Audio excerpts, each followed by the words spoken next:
Si tú quieres que la presencia verdadera, real, porque hablo de algo real, no es imaginario. Si quieres que la presencia real del Dios, de los dioses todopoderoso, vaya contigo, tú lo puedes lograr. ¿Cómo lo vas a lograr? La Biblia te lo va a mostrar claramente. Lo único que necesito es Jesús. Quítenme todo, pero denme a Jesús. Abra sus Biblias, por favor, en el primer libro de Samuel. Primer libro de Samuel, capítulo 4.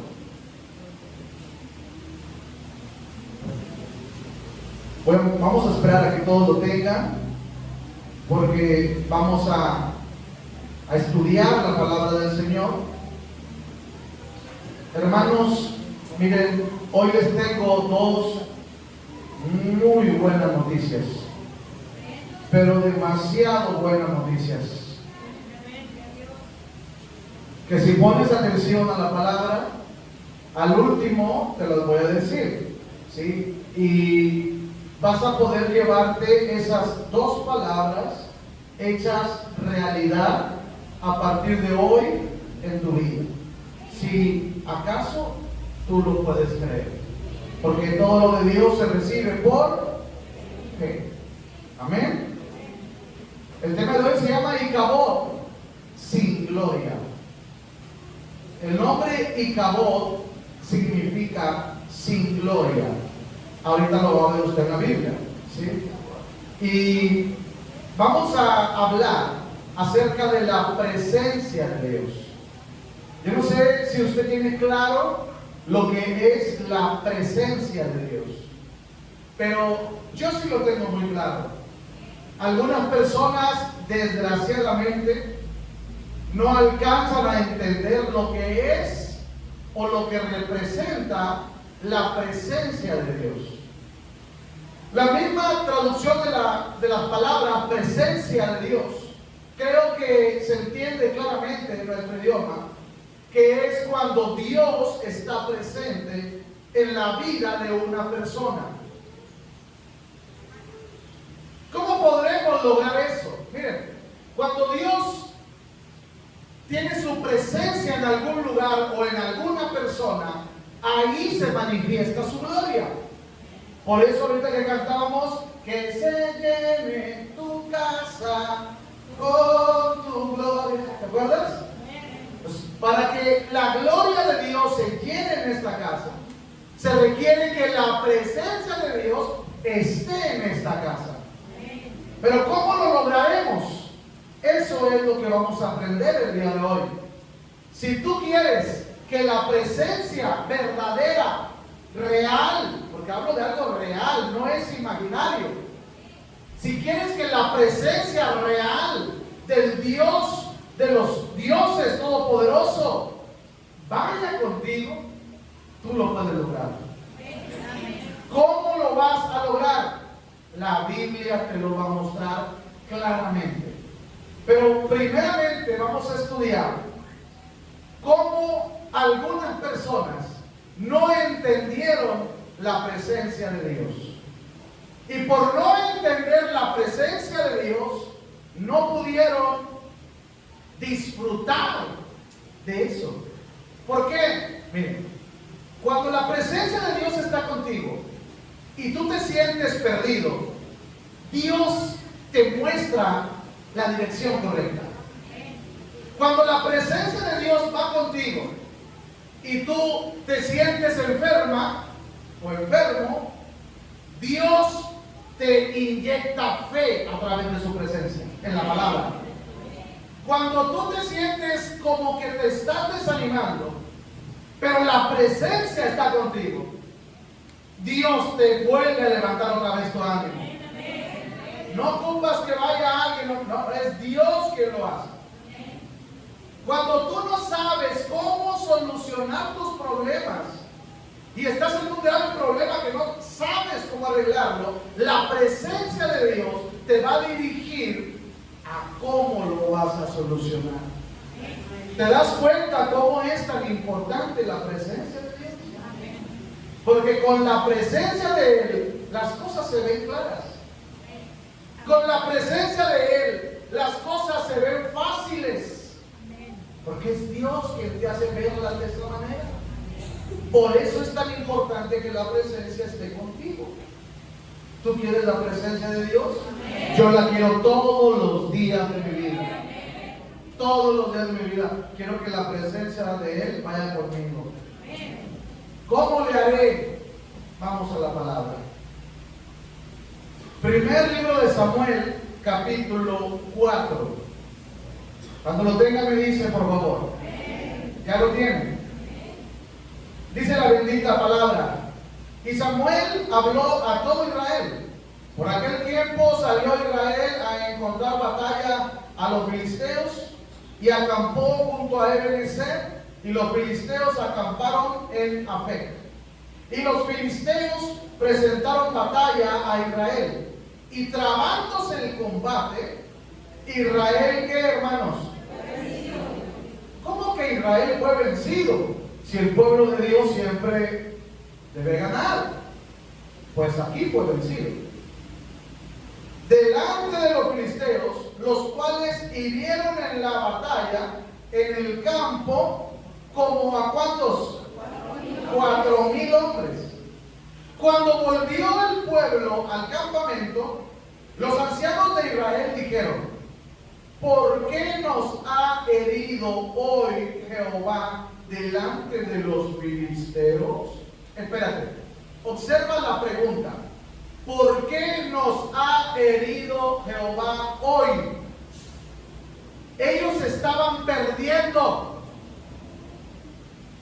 y se daban cuenta que era Dios. Cuando a ti te empieza a ir mal en algo, te tienes que dar cuenta que es Dios. Oh, pastor, que fue el diablo. Claro, fue el diablo. Pero ¿quién lo permitió? Cuando te empieza a ir mal en tu matrimonio, tú tienes que saber que Dios está permitiendo algo. Que tienes que ver qué está pasando. Oiga, es que esto fue el diablo. Sí, pero ¿quién lo permitió? Dios. ¿Y por qué lo permitió? Porque tal vez también tú le diste lugar. Pero siempre que un hombre de Dios, una mujer de Dios, va caminando sobre esta tierra y le comienza a ir mal, tiene que entender que es Dios. Es Dios. De alguna manera es Dios. Por eso ellos preguntaron, versículo 3. Estamos en el primer libro de Samuel 4:3. Y cuando volvió el pueblo al campamento, los ancianos de Israel dijeron: ¿por qué nos ha herido hoy? ¿No había sido el enemigo? Sí. Pero sabían que Dios lo estaba permitiendo. ¿Por qué nos ha herido hoy Jehová delante de los filisteos? Traigamos a nosotros de Silo. ¿Qué?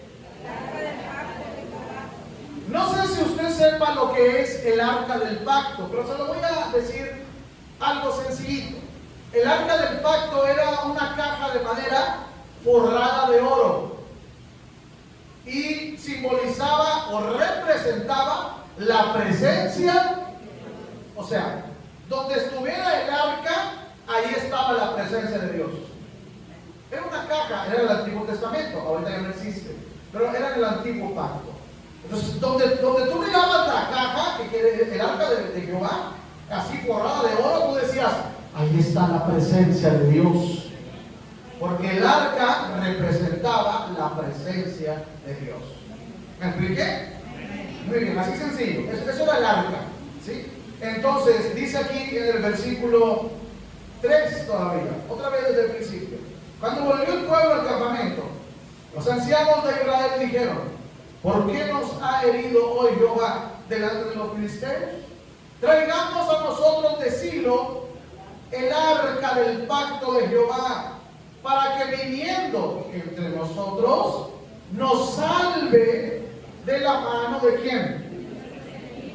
Y envió el pueblo a Silo y trajeron de allá, ¿qué trajeron? La caja de madera forrada de oro de Jehová, de los ejércitos, que moraba entre los querubines, y los dos hijos de Elí, Ofni y Fines, estaban ahí con el arca del pacto de Dios. ¿Se acuerda usted quién eran Ofni y Fines? Eran los hijos del pastor, pero eran unos diablos. ¿Sí? En aquel tiempo, vamos a decirlo así, el pastor era Elí, y sus hijos Ofni y Fines eran unos diablos, eran malos. Y el arca de Dios estaba con ellos. Aquí dice, otra vez, versículo 4. Y envió el pueblo asilo y trajeron de allá el arca del pacto de Jehová de los ejércitos, que moraba entre los querubines, y los dos hijos de Elí, Ofni y Fines, estaban ahí con el arca del pacto de Dios. Aconteció que cuando el arca del pacto de Jehová llegó al campamento, todo Israel gritó con tan gran júbilo que la tierra, imagínese usted el grito, tembló la tierra. Versículo 6. Cuando los filisteos oyeron la voz de júbilo, dijeron: ¿qué voz de gran júbilo es esta en el campamento de los hebreos? Y supieron que el arca de Jehová había sido traída al campamento. Y los filisteos tuvieron miedo, porque decían: ha venido Dios al campamento. Y dijeron: ay de nosotros, pues antes de ahora no fue así. Ay de nosotros, ¿quién nos librará de la mano de estos dioses poderosos? Estos son los dioses que hicieron a Egipto, que hirieron a Egipto con toda plaga en el desierto. Esforzaos, oh filisteos, y sed hombres, a que no sirváis a los hebreos como ellos os han servido a vosotros. Sed hombres y pelead. Pelearon pues los filisteos e Israel. ¿Cómo? ¿Israel qué? Y huyeron cada cual a sus tiendas, y fue hecha muy grande mortandad, pues cayeron en Israel. ¿Cuántos cayeron? 30,000 hombres de a pie. Y el arca de Dios fue tomada, y muertos los dos hijos de Elí, Ofni y Fines. Hasta ahí me metí. Dice Israel: oye, nos está yendo muy mal, el diablo nos está ganando. Y dijo uno: necesitamos la presencia de Dios. Porque ellos decían: donde está la presencia, ahí hay victoria. Y es verdad. ¿Es verdad o no? Donde está la presencia, ahí hay victoria. Porque Dios te va a sacar en victoria donde esté su presencia. Amén. Si en esta iglesia está su presencia, aquí te va a sacar en victoria. Donde está su presencia, ahí hay victoria. Pero perdieron. ¿Cómo lo hacemos? Tráiganse el arca para ganarle a estos incircuncisos. Y vieron el arca y todos gritaron: ¡aleluya! Tembló la tierra. Imagínate qué tan fuerte han de haber gritado. Los filisteos oyeron hasta el otro lado: oye, ¿qué traen estos locos? El arca de Dios llegó. Híjole, hermano, es el Dios que dio las plagas a Egipto. ¿Saben qué, filisteos? Vamos a esforzarnos a ponerle a estos guantes. Y dice la Biblia que el pueblo de Dios fue vencido. ¿Quién le ganó? El diablo. El diablo le ganó. ¿Y por qué le ganó? Porque Dios lo permitió. ¿Y por qué lo permitió? Porque quería enseñarnos algo muy importante. ¿Tenían la presencia de Dios, sí o no? ¿Y por qué murieron 30,000? Tenían la presencia con ellos. 30,000, no fueron 2, 3, 30,000. Es una tragedia, hermanos. Pero estaba la presencia con ellos, sí, estaba la presencia. Pero los que tenían el arca nunca entendieron cómo funciona la presencia de Dios. Por eso es que no ganaron. Porque ellos trajeron el arca como si fuera un amuleto. Es como si alguien dice: que venga a mi negocio la hermana Tiffany. ¿Por qué, hermano? porque cuando ella viene, trae la presencia de Dios y nos va a bendecir todo el negocio. ¿Tú crees que es así de fácil? Entonces dejamos allá el Tiffany todos los días, ¿no? Tu negocio para que todo se te acabe. No, hermano, no es así de fácil. La gente confunde la presencia de Dios y piensa que es un amuleto.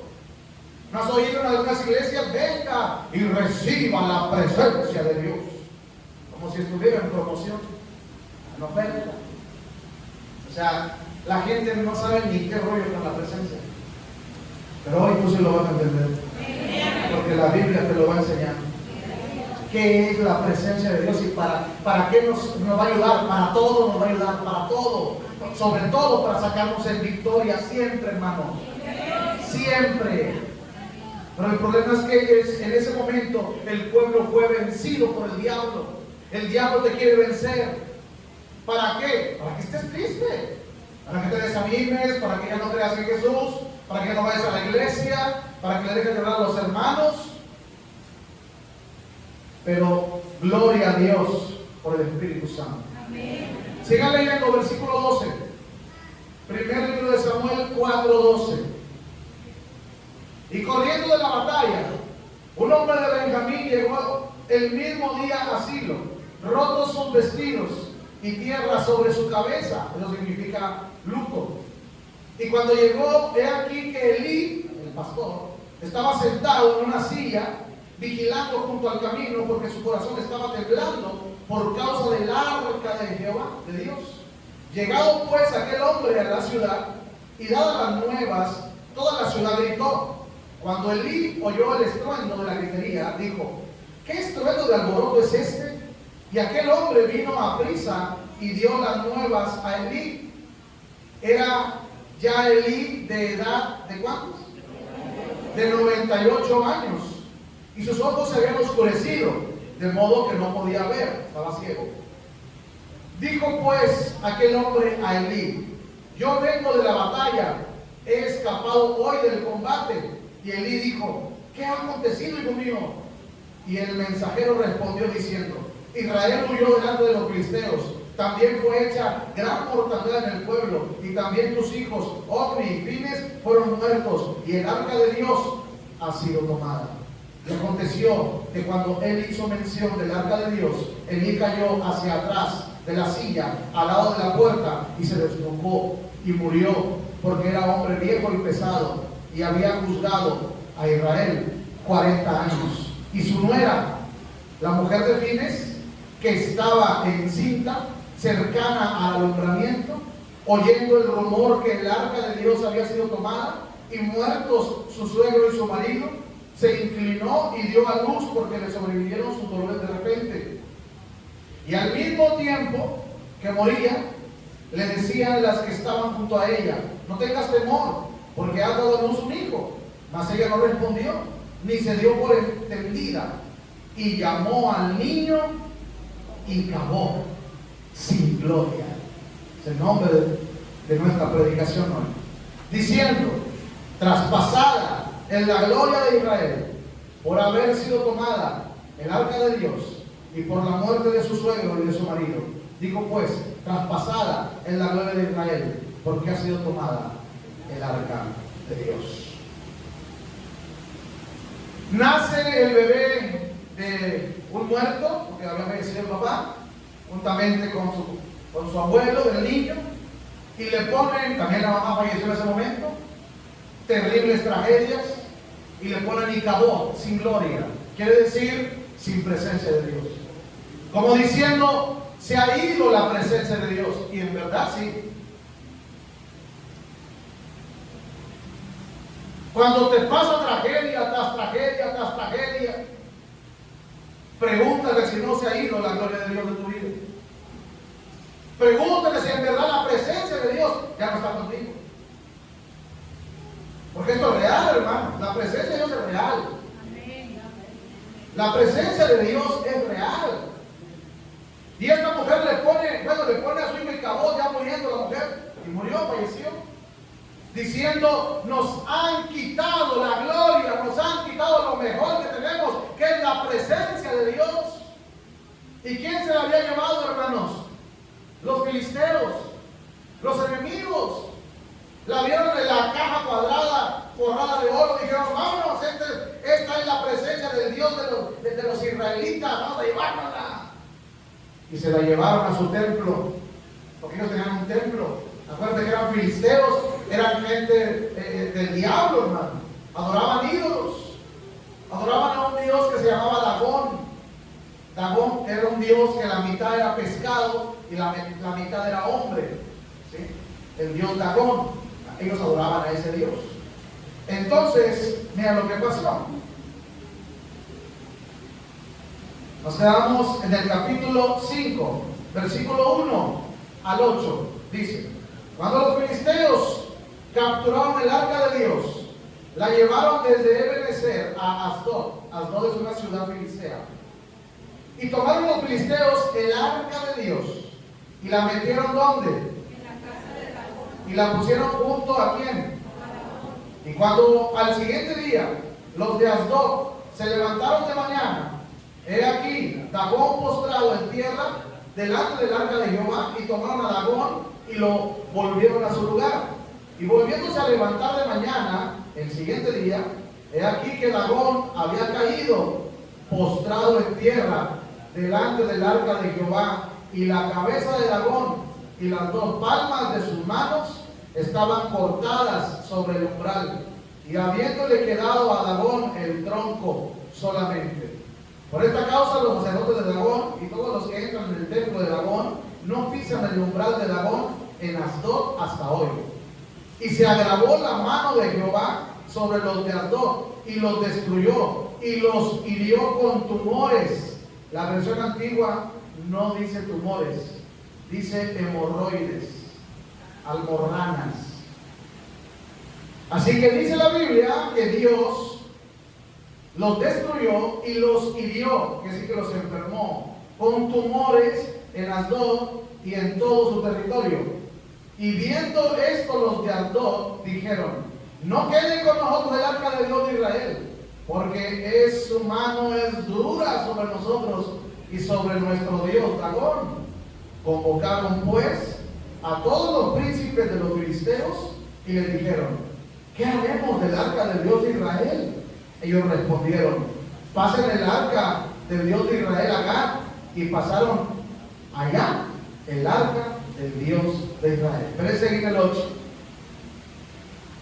Dicen ellos, ay Señor, nos llevamos el arca, pero ¿saben qué? Desde que tenemos el arca aquí, se nos cayó el Dagoncito, y luego se le cortaron los bracitos y la cabeza, y aparte todos estamos enfermos de hemorroides, una enfermedad vergonzosa. Así hirió Dios a los que tomaron el arca de Jehová, la presencia de Dios. Entonces, ¿la presencia de Dios es buena o es mala? ¿Es buena o es mala? Claro que es buena. Claro, es lo más hermoso que podemos tener, su presencia. Solo que ellos no sabían cómo manejar esa presencia, no entendían. Y como no entendían, en lugar de bendición, fue maldición. Hermano, hablar de la presencia de Dios es algo muy, muy, muy delicado. Porque es la presencia del mismo Dios de la eternidad. No estamos hablando de la presencia de un hombre, de un Dios sobrenatural. Y no entendían, solamente se guiaron por la carne. Tráete la presencia. El cuadro ese está forrado de oro, tráetelo. Acá entramos la presencia del Dios de los israelitas. Y nada, que todos se llenan de almorranas. Y dicen ellos, ¿saben qué? Hombre, llévensela. Oh, llévensela, ¿para qué la queremos aquí? No, no queremos la presencia. ¿Por qué no querían la presencia, hermanos? Mira lo que pasó. Capítulo 6. ¿Lo tienes? Versículo 1. Estuvo el arca de Jehová en la tierra de los filisteos, ¿cuánto? Imagínate, hermano, 7 meses enfermos de hemorroides, sin medicamentos.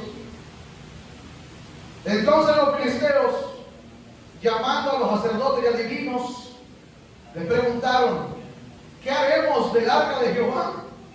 Háganos saber de qué manera la hemos de devolver a enviar a su lugar.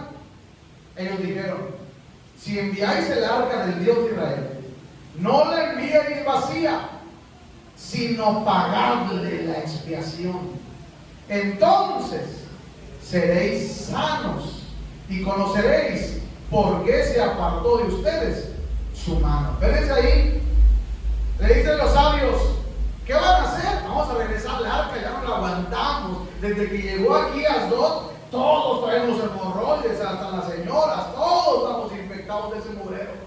Pero no fue una enfermedad normal. Nada más trajimos el arca aquí y todos nos enfermamos. Así que esto no es normal. Ya no queremos el arca. Vamos a regresarla, pero ¿cómo le hacemos? Porque lo que tenían eran 5 razones. Tenían miedo. Por lo que estaban viviendo 7 meses enfermos. O sea, era grave el asunto y muchos habían muerto. Era grave. ¿Cómo le regresamos? ¿Cómo le hacen? Pónganle expiación. ¿Sabes lo que es la palabra expiación? La palabra expiación es purificarse por medio de un pago. ¿Qué es expiación? Purificarse por medio de un pago. ¿Por qué tú y yo ahora somos libres en Cristo Jesús? Porque hubo una expiación por nosotros. Alguien pagó para que tú fueras libre, para que tú fueras sano. Hubo un pago para purificarnos. Fue Jesús. Él es la expiación. Por eso tú y yo ahora no tenemos que hacer expiaciones. Porque Él es nuestra expiación. Él pagó para nuestra purificación. Él dio un pago, un sacrificio. Porque el pago era por medio de un sacrificio. Amén. Así que les dice: ¿saben qué? Si van a rezar el arca, paguen la expiación. Y les digo: pónganle oro y pónganle plata. ¿Para qué? Para que el Dios de los israelitas les quite las almorranas de pena. No, pues trajeron oro y plata y lo pusieron ahí. Y luego agarraron pero ¿a dónde la llevamos? No sabemos.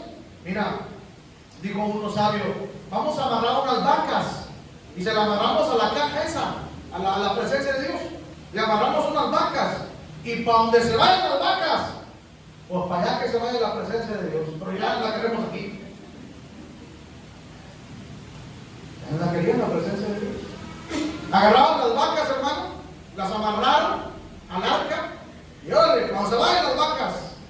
Y las vacas se fueron derechito, hermano. Mira, capítulo 6, versículo 12. ¿Lo tienes? Capítulo 6, versículo 12 y 13. Dice: y las vacas se encaminaron por el camino de Bet-Semes. Dilo conmigo: Bet-Semes. Y seguían camino recto, andando y bramando, sin apartarse. Mira, hermano, para que una vaca caminara a la derecha era bien complicado, hermano. Era Dios mismo llevando el arca. Las vacas no caminan derechas. Pongan 2 vacas y nunca van a caminar derecho. ¿Quién ha estado en un rancho? ¿Cuándo has visto que una vaca camine derechita sola? Nunca. Estas caminaron derechitas. El poder de Dios es grande. Dice aquí: seguían el camino recto, rectitas las vaquitas, andando y bramando, sin apartarse ni a derecha ni a izquierda. Y los príncipes de los filisteos fueron tras ellas hasta el límite de Bet-Semes. O sea, los filisteos dijeron: bueno, ya llegó el arca a Bet-Semes, nada más me traigo mis vacas. Fueron por sus vacas y dejaron el arca ahí en la frontera de Bet-Semes, la ciudad de Bet-Semes. Dice ahí, versículo 13: y los de Bet-Semes secaban el trigo en el valle, y alzando los ojos vieron el arca y se regocijaron. cuando la vieron. Las vacas se fueron derechito, hermano. Es Dios. Es Dios. No hay casualidad. Llegaron hasta Bet-Semes. ¿Qué era Bet-Semes? Era una ciudad. Pero no era una ciudad cualquiera.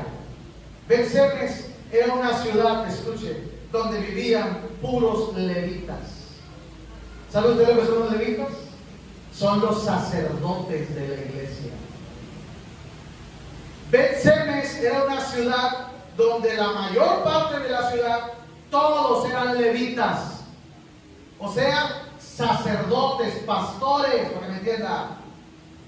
Entonces llega Dios, manda las vacas, porque fue Dios quien las dio derechito, a la ciudad de Bet-Semes, porque cualquiera podríamos pensar, es que ahí en Bet-Semes hay puro sacerdote. Y sí, ¿vieron el arca que hicieron?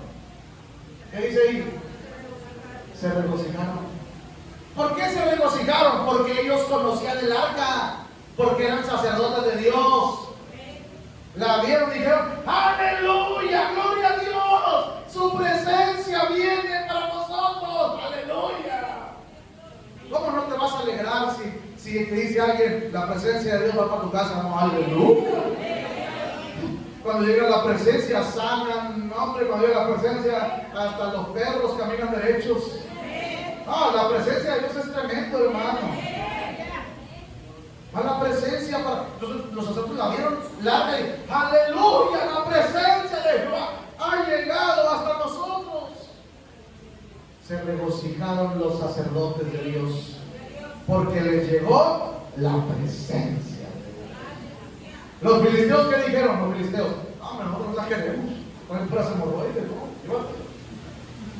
Pero los de Bet-Semes, ¿qué dijeron? Pero lee conmigo, versículo 19. ¿Lo tienes? Estamos en el primer libro de Samuel 6, 19. ¿Ya lo tienes? Entonces, Dios hizo morir a los hombres de Bet-Semes porque habían mirado dentro del arca de Jehová. Hizo morir del pueblo a 50,070 hombres. Y lloró el pueblo porque Jehová lo había herido con tan grande mortandad. Y dijeron los de Bet-Semes, ¿quién podrá estar delante de Jehová el Dios Santo? ¿A quién subirá desde nosotros? Y enviaron mensajeros a los habitantes de Kiriat-Jearim, diciendo, los filisteos han devuelto el arca de Jehová, desciendan pues y llévensela con ustedes. Otra vez el arca. ¿Qué hicieron los sacerdotes? No, me llévensela mejor. Los sacerdotes, hermano. Tú puedes creer, tienes que creerlo. Tú puedes creer que haya un pastor, un ministro, un maestro de la Biblia que no conozca la presencia de Dios. Sí. Hay personas muy bíblicas que no entienden nada de lo que es la presencia de Dios. Todos los que vivían en Bet-Semes conocían la palabra mejor que tú y yo, de memoria. Eran sacerdotes, eran levitas, gente instruida en la Biblia, y no conocían la presencia. No, les mató el Señor 50,070 hombres. 50,000, hermanos, son demasiados. ¿Y por qué murieron? Porque se asomaron. ¿Dónde? ¿Por qué te asomas tú a algún lugar? Dilo, por curiosa. ¿O no? ¿Quieres ver qué hay ahí?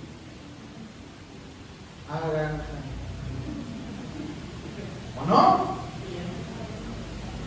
Se asomaron. ¿Sabes qué implica esto, hermano? Que no había una reverencia. ante la presencia de Dios. No había reverencia. No había un respeto sublime ante la presencia de Dios. Se atrevieron a agarrar el arca y asomarse. ¿Qué les importa meterse a ver qué hay ahí? No, pero como ya saben mucho de la Biblia, pues queremos conocer más. ¿Qué hay más para adentro? Y fuego cayó la ira de Dios. ¿Te das cuenta cómo es Dios, hermano? Porque cuando alguien entiende lo que es la presencia de Dios, lo que es la presencia de Dios, es una persona que entiende primeramente que tiene que tener en su corazón un temor de Dios. Temor de Dios. ¿Sabe lo que es eso? Una reverencia a Dios y a las cosas que son. Yo a ustedes los respeto mucho. ¿Saben por qué? Porque ustedes son de Dios. ¿Y saben qué? Yo tengo un respeto, un temor de Dios. Por eso es mi respeto profundo hacia usted. ¿Sí me entiende por qué? Porque mi respeto profundo es hacia Dios y usted le pertenece a Dios. Yo respeto mucho esta casa. ¿Y saben por qué? Porque es casa de Dios. Yo respeto mucho todo lo que le pertenece a Dios, porque ese es mi temor de Jehová, mi temor de Dios. Yo me podría quedar dormido en el panteón, en el camión, me podría quedar dormido en mi casa, hasta parado si quieres, pero en la casa de Dios no, por mi reverencia y respeto. ¿Sí me explico? Yo puedo hacer lo que me da mi gana, pero en la casa de Dios yo tengo una reverencia. No sé si me estoy explicando. Tengo un respeto. Esto no tiene respeto. Agarrado del arca, por curioso saber qué hay dentro, cayó la mortandad. ¿Quién la envió? Dios. ¿Por qué? Por irreverentes. Cuando, escucha, número uno, cuando tú quieres tener la presencia de Dios contigo, tienes que entender que no la tendrás si no tienes temor de Dios. El temor de Dios es lo principal para tener su presencia. Es el respeto y la reverencia a Dios. Mire, yo podré equivocarme, tal vez también usted, pero en la casa de Dios hacemos todo lo posible por no equivocarnos. Por equivocarme como papá, a lo mejor como hombre, como ciudadano, pero como ministro, es mi gran esfuerzo. ¿Sí me estoy explicando, hermano? El respeto a Dios.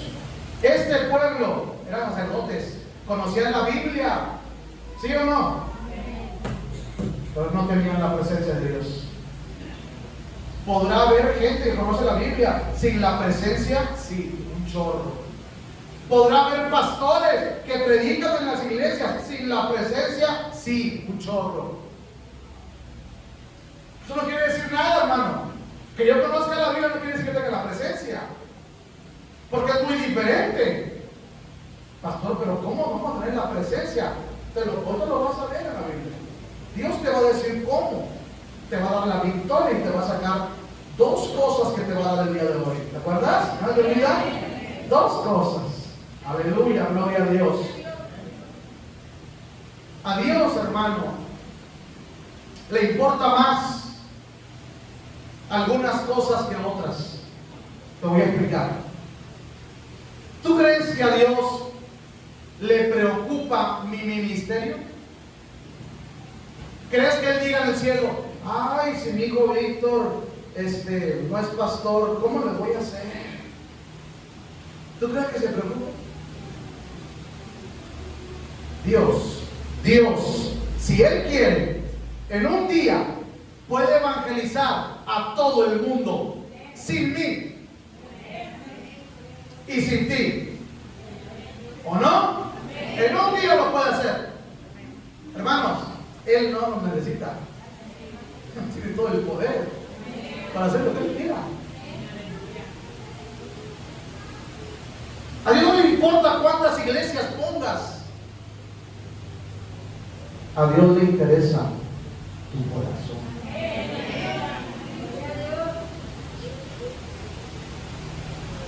Eso es lo que le interesa. Puedo predicar todo el día, puedo cantar bien bonito y tocar también, porque hasta también hay algo. Y puedo modelar bien padre. Pero eso no impresiona a Dios, hermano. Lo que Él realmente quiere ver es mi corazón. Por eso la gente que tenía la presencia nunca entendieron cómo podrían ser bendecidos con la presencia. Ahí la tenían. Aminadab la tuvo 20 años en su casa y nunca fue bendecido. Y la tenía en su casa la presencia, el arca del pacto. Para tener la presencia, hermanos, tenemos que entender que es con temor de Dios. Se llama respeto, reverencia. Por eso les insisto, no se paren en la predicación. Vayan antes al baño, hagan esto, hagan aquello, traigan sus Biblias. Sean reverentes a Dios. Les insisto y les voy a seguir insistiendo. ¿Por qué, hermanos? Porque eso habla de nuestro temor a Dios, nuestro respeto a Dios y a todo lo que le pertenece a Dios. ¿Sí me explico, hermano? A Dios no le interesa mucho cuántas iglesias pongo. Él puede poner 1000 en un día si quiere. 1000. Pero no importa mi corazón, hermano. Porque de aquí mana la vida eterna. No tratemos de impresionar a Dios. Imagínate los de Bet-Semes, puro sacerdote. Asómate a ver qué hay dentro del arca. ¿Para qué? Pues para conocer más de Dios. Como si así conociera más de Dios, con pura curiosidad humana, con pura carne. No, hermanos, así no se obtiene su presencia. Por eso es que cayó la mortandad de 50,000, 70. ¿Sí me explico? Y los filisteos se llegaron de hemorroides.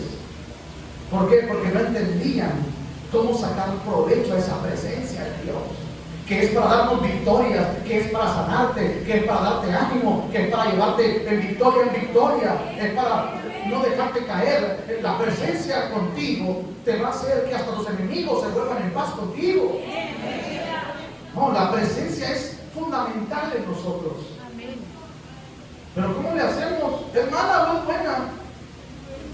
Porque a unos salieron hemorroides, a otros les mataron 30,000 y a otros les mataron 50,000, 70. 30,000 a los de Israel, lo primero que vimos, capítulo 4. Hemorroides en el capítulo 5 a los filisteos. Y 50,000, 70 en el capítulo 6 a todos los de Bet-Semes. Eran sacerdotes, levitas.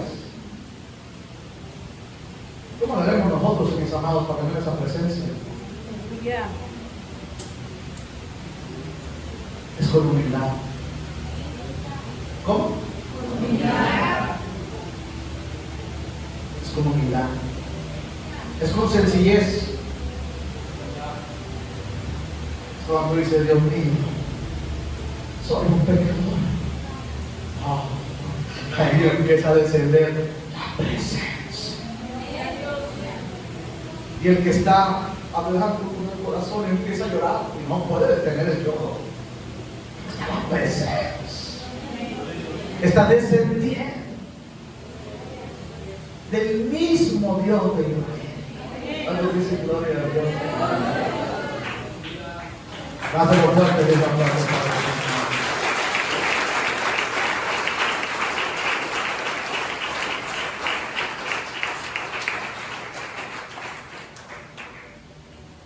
Porque Dios nunca desecha un corazón sencillo. Dios nunca hace a un lado un corazón humilde. Pero cuando creemos, yo soy pastor, Señor, tú no me vas a enseñar, ya casi me sé todo. Y acabó, sin gloria. Ese no va a tener ni gloria. Ese no tiene ni presencia. Sin presencia no hay gloria. Es la humildad, iglesia, lo que hace que esa presencia nos bendiga a Dios. Pero vamos a la Biblia, capítulo 7. Acuérdate que los de Bet-Semes dijeron: llévense el arca. Llévense, la llaman a los 50,000. Versículo 1. ¿Lo tienes? Primer libro de Samuel 7:1. Vinieron los de Kiriat Jearim y llevaron el arca de Jehová y la pusieron en casa de Abinadab, situada en el collado, y santificaron. ¿A quién? Espérate un poquito. Tienes que decir conmigo: por fin entendieron. Por fin entendieron lo que es la presencia. Por fin lo entendieron. Por fin alguien entendió lo que es la presencia. Cuando tú quieres que la presencia de Dios vaya contigo, tú tienes que santificarte. Te voy a explicar muy sencillo cómo es que tú te puedes santificar. Es como si yo le dijera hoy: hermano, perdóneme porque le grité muy feo. Y el hermano me dice: lo perdono, pastor, está bien, entiendo que fue un momento difícil. Gracias, hermano, y a lo mejor voy a llorar. Gracias, hermano, por perdonarme. Me estoy santificando porque estoy arrepintiéndome del pecado. Pero si a los 2 días le vuelvo a gritar, digo: hermano Robert, perdóneme por haberle gritado. Ay, pastor, pero es que no había gritado antier. Sí, pero es que yo otra vez me equivoqué. Bueno, como es cristiano, lo va a perdonar otra vez. Y a los 2 días le vuelvo a gritar. Y a los 2 días otra vez le vuelvo a gritar. Vaya, es un día, este no está arrepentido. ¿Por qué me sigue gritando?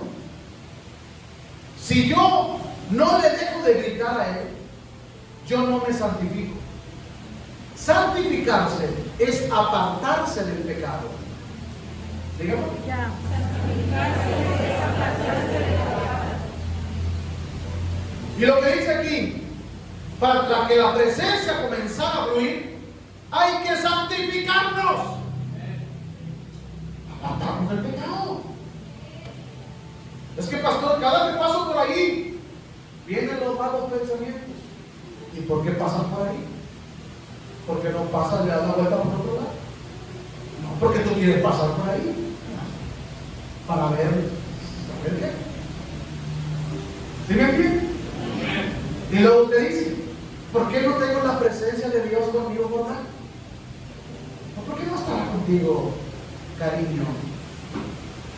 ¿Por qué no te apartas del pecado? Así que por fin entendieron estos que tenía que haber santificación. Yo me he equivocado muchas veces. Pido perdón si es necesario pedirlo, y no lo vuelvo a hacer. Eso es que me estoy santificando, porque me estoy apartando del pecado. No vuelvo a hacerlo cada 2 días otra vez. Así me estoy explicando. ¿Quieres santificarte? Pues ya apártate del pecado. Dale la vuelta. Vete por otra parte. Huye, córrele. Pero santifícate. Es necesario. Es fundamental si tienes la presencia. ¿Ok? Otra vez, versículo 1. Primer libro de Samuel 7:1. Vinieron los de Kiriat Jearim y llevaron el arca de Jehová y la pusieron en la casa de Abinadab, situada en el collado, y santificaron a Eleazar, su hijo, para que guardara el arca de Jehová. Así me lo era. Desde el día que llevó el arca de Kiriat Jearim pasaron muchos días, 20 años, y toda la casa de Israel lamentaba en pos de Jehová. ¿Cuántos dicen gloria a Dios?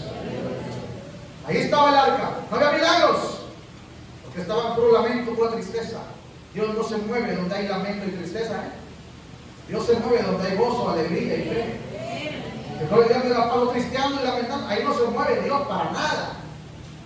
20 años estuvo en la casa de Abinadab y no hizo ningún milagro. No sacaron ningún provecho de que estuviera ahí. 20 años. Versículo 6. Samuel 7:6. ¿Lo tienen?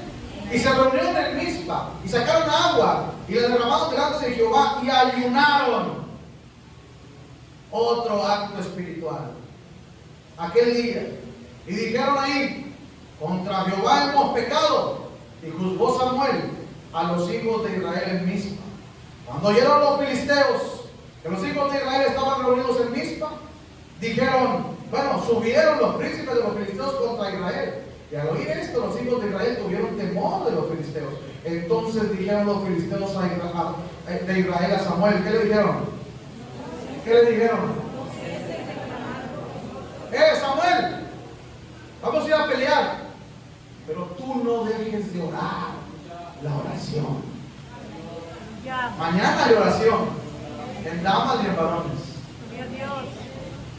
Le dijeron, Samuel, vamos a ir a pelear, vamos allá, pero tú nada más, tú te vas a quedar aquí, pero tú no dejes de orar. Miren, hermanos, hablar de la presencia de Dios es hablar de algo espiritual, porque Dios es espíritu. Y si tú quieres algo espiritual que es sobrenatural, tú necesitas entender que lo que debes hacer son actos espirituales. Amén. ¿Quieres la presencia?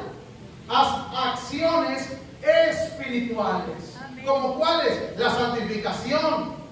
Y luego le dice el versículo 3, léelo conmigo. Habló Samuel a toda la casa de Israel diciendo: si de todo vuestro corazón se vuelven a Jehová. ¿Qué es volverse a Jehová? ¿Qué es volverse a Jehová? Hermanos, es sencillo. Volverse a Jehová es arrepentimiento. Y le dice: si ustedes de todo, si de todo corazón ustedes se arrepienten, entonces, dice aquí, preparad vuestro corazón a Jehová y solo a Él servid, y os librará de la mano de los filisteos. Esto es lo que les digo: acciones espirituales. Santifíquense, apártense del pecado. Yo, en lo personal, yo cancelo y bloqueo toda amistad de Facebook que pone cosas indecorosas. Yo los cancelo y los bloqueo. ¿Saben por qué? Porque estoy huyendo de esa basura. No me importa si eres tú. Y si eres tú quien pone esa basura, te voy a bloquear. Porque yo me estoy apartando para Dios. Eso es santificarse. ¿Sí? Uno, me santifico. Dos, dice por aquí, que se arrepintieron de todo. Un arrepentimiento verdadero. Si se arrepienten de verdad, si de verdad ustedes entienden que está mal, solo a Él sírvanle. 3, otra acción espiritual: servir a Dios. ¿Y qué dice? Y Él los librará. Y después, ayuno. Aquí dice que también ayunaron. Y después, versículo 8, léelo. Entonces dijeron los hijos de Israel a Samuel: no ceses de clamar por nosotros oración a Jehová nuestro Dios, para que nos guarde de la mano de los filisteos. Y luego mira el 9: y Samuel tomó un cordero de leche y lo sacrificó. Dilo conmigo: sacrificio. Otra acción espiritual. ¿Quieres la presencia de Dios? ¿Quieres realmente la presencia de Dios? Uno, se llega con temor de Dios. Eso es humildad. Humilladitos. Dios se ve más grande de rodillas. Humilladitos. No, Señor, tirado en el piso, con la boca en el piso, el cachete en el suelo. Señor, humilladito.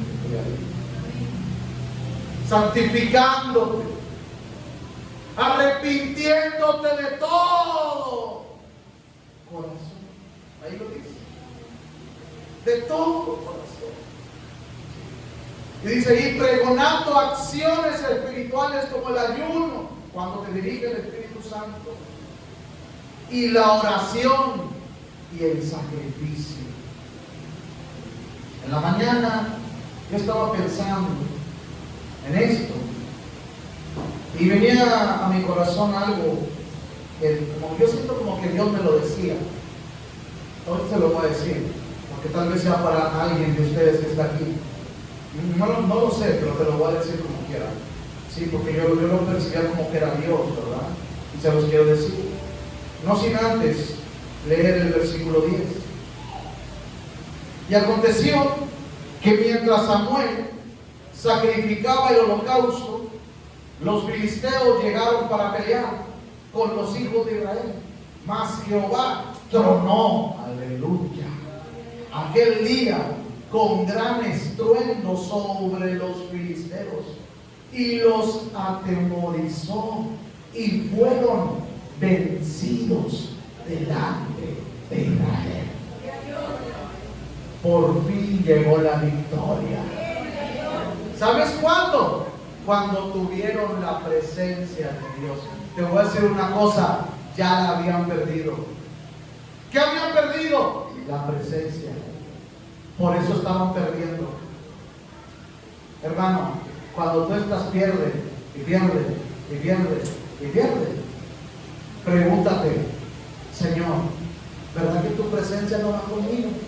Porque cada vez estoy peor. Si tú fueras conmigo, si tu presencia estuviera conmigo, yo pudiera ver tu victoria. ¿Por qué no está la victoria conmigo?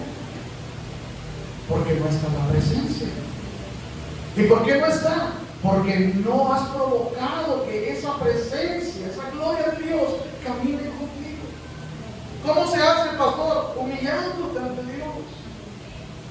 Mira, te voy a decir las dos cosas que Dios tiene para ustedes. ¿Quieren saberlas? Dos cosas poderosas, pero en verdad poderosas.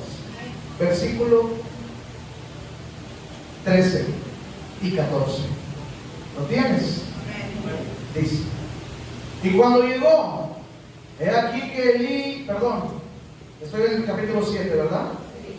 Así fueron sometidos los filisteos y no volvieron más a entrar en el territorio de Israel. Fíjate, nunca más los filisteos se metieron con Israel. Y la mano de Jehová estuvo contra los filisteos todos los días de Samuel y fueron restituidas. Primera palabra, escúchame. Tal vez tú perdiste por tu ignorancia, por tus errores, por tus fallas, por tu necedad, por tu terquedad, por tu rebelión, por cualquier cosa que hayas perdido. Dios te dice: yo te puedo restituir. Primera palabra, restitución. Hermano, yo he visto eso. A mí Dios me ha restituido como tú no tienes. Hasta la salud me la ha restituido. Yo digo: Señor, es que tú me das mucho, Señor. Y es verdad. Versículo 14. Y fueron restituidas a los hijos de Israel las ciudades que los filisteos habían tomado a los israelitas desde Cron hasta acá. E Israel libró su territorio de mano de los filisteos. Y hubo, segunda palabra, paz entre Israel y el amorreo, entre Israel y sus enemigos. Hermanos, si tú consigues la presencia de Dios, si consigues la presencia de Dios, créeme que te va a restituir lo que el diablo te quitó y te va a dar paz con tus enemigos. Yo tengo esa palabra. Porque Dios es un Dios que restituye. No lo he visto. Es real. Y ahora te voy a decir lo que en la mañana creo que Dios me dijo. Cuando yo meditaba en esta palabra, como que Dios me decía que te dijera que vuelvas a aquellos tiempos en los cuales a las 3 de la mañana, a las 4 de la mañana, tú estabas llorándole a Dios. Tú estabas adorando a Dios. Y lo primero que hacías era derramar tus lágrimas ante Él. Y llorar y llorar y adorarle. Aquellos días que te humillabas hasta el piso. Y cerrabas la puerta y subías la oración. Y solo le adorabas y llorabas. Y no podías parar de llorar. ¿Sabes por qué? Porque ahí estaba la presencia. Porque cuando tu corazón era humilde, y se humillaba ante Él, entonces la presencia de ese Espíritu. Y aunque te faltara lo que te faltara, tú te levantabas esa mañana feliz, porque tenías e iba contigo la presencia de Dios. Porque te santificabas, porque estabas esperando cómo estar con Él, porque decía: Señor, yo quiero estar contigo, no me importa nada de la tierra más que estar contigo. Y te ibas hasta el piso adorándolo. Eso es lo que Dios me dijo. Dile que vuelva esa adoración a mí. Lo único que necesito es Jesús.